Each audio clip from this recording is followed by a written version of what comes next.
What's up everybody, Brian here with Signature Sound Studios, and today I'm going to show you how to properly record audio to an external device and then sync that audio to your video in Premiere Pro in a few very simple steps. I'll also show you an easy way to record audio directly to your camera and bypass syncing altogether.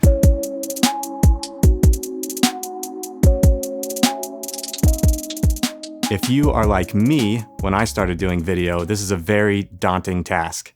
It does not need to be, it's very simple. You just need to spend a couple of extra minutes setting up your audio and you're good to go. All right, so first things first, you need to choose the right microphone for your specific application. For instance, today I'm doing a vlog style video. So I have a shotgun microphone directly above me right here, as close to my mouth as possible so I can get the best sound possible. If I have the shotgun microphone mounted on my camera all the way back here, this is what it sounds like. That doesn't sound very good, does it? So you need to put your shotgun microphone as close to your mouth as possible. I personally always prefer shotgun microphones over lav mics. Lav mics just have way too many problems. They can scratch on your chest and not sound good. So I don't really ever use lav mics except maybe for backup in certain situations. If you are using lav mics, just make sure you clip them on correctly and you get them in a good position where it sounds good, where you're not getting too much scratching from the subject moving around too much. Fun side note, yes, I'm having a very bad hair day. You have no idea. Check this out.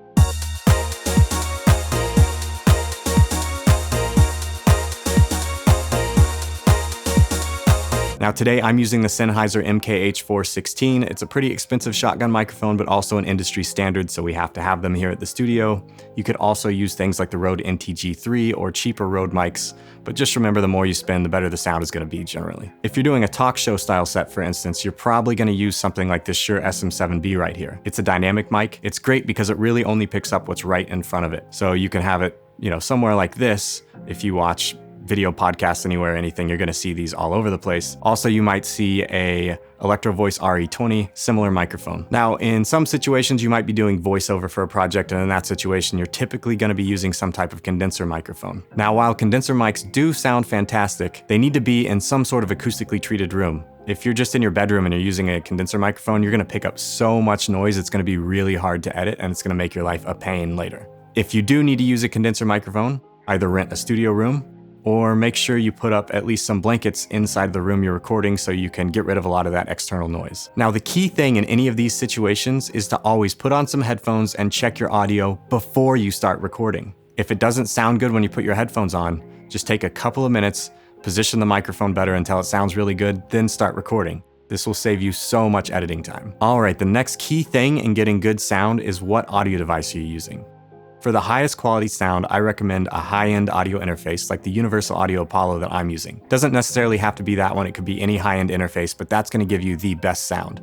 You could also use a Sound Devices portable recorder that has high-end preamps built into it. For those of you on a lower budget, you can use audio interfaces like a Focusrite Scarlett, or you can use external recording devices like the Zoom H4n Pro that I use. And pro tip, if you want to avoid syncing audio altogether and make it easiest on yourself, you can also record directly into your camera if your camera has that feature available. I'm shooting on a Blackmagic Pocket Cinema 4K camera. It happens to have an XLR input and some decent preamps, so sometimes I'll use that when I'm trying to shoot something really quick and get an edit out really fast. Just keep in mind that the built-in preamps on your camera are never gonna sound as good as a high-end audio interface. Now, one thing to check when you're recording audio, whether it's into an audio interface, an external recorder, or your camera, never clip. Don't let it hit that red. If it is, turn it down. It's better to be a little bit low than too hot. Another great tip is when you're recording to an external device, always make sure your camera audio is on, because if I do something like this, I need to sync that later. If there's no camera audio, the only thing I'm gonna have to go to is that point right when it hits in the video, but I'm not gonna be able to sync the audio easily in Premiere Pro or whatever software you're using. Now, another pro tip, whenever you start recording, always give yourself a nice loud noise to sync your audio to. So I'm always gonna use a clap. That way I've got a big spike in my audio, it's easy to see, easy to drag the files together, and then when I right click in Premiere and go to sync, it syncs it really fast. And then if for some reason Premiere isn't syncing correctly, it's very easy for you to go into the editing window and look and align those two audio files together based on that giant spike in the audio when you clap. Now, if you forget to do this and you're freaking out, it's okay. With modern technology, we can still find other ways to sync our audio to our video. It's just much easier when we do these things.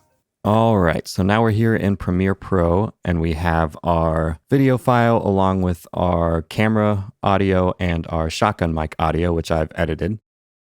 So now what do? Well, you can see there's the two clap spikes. You can see them both right here and right here. And then I'll play this camera audio for you. So you hear that clap. And then here's the shotgun mic audio. It's going to be quite a bit louder. That way I've got a big spike in my audio. But you can see these aren't lined up. So the first and easiest way to line them up is to automatically do them by selecting both, right-clicking, go to Synchronize. We're going to do Audio Track Channel 1 and click OK. Now you can see it's going to process the audio to make sure it's syncing it correctly. Sometimes this can take a little bit, especially with a longer video and audio file. Now let's see how we've done. I'm going to mute the camera audio and play it back and see if everything's lined up. That way I've got a big spike in my audio. It's easy to see, easy to drag the files together. Great. So let's say you've got your audio in here, you tried to synchronize them, but it's just not working for some reason, which happens sometimes. First thing we want to do is go over here and click this little box right here. And we want to do show audio time units. So instead of doing frame by frame, we can go much closer. So then we'll zoom in here. And then we manually just want to align these two files together. So let's zoom in closer. So I'm just manually going to eyeball this and align them as close as possible. Let's see how good this is. That way I've got a big spike in my audio. It's easy to see, easy to drag the files together. And then when I right click in Premiere and go to sync, it syncs it. So there's another way to synchronize your audio in Premiere Pro. So once you have these synced, what you want to do is unlink these two files and then just delete this audio file. And then I'm going to go ahead and link these two. So now these two files are synced together. So while I'm editing, I can't accidentally move my audio file around and unsync it from the video file. And one other thing we discussed was plugging your microphone directly into your camera.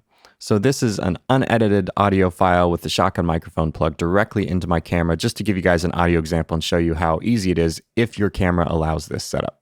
What's up, everybody? Brian here with Signature Sound Studios. So you can see that audio is already synced up and ready to be edited.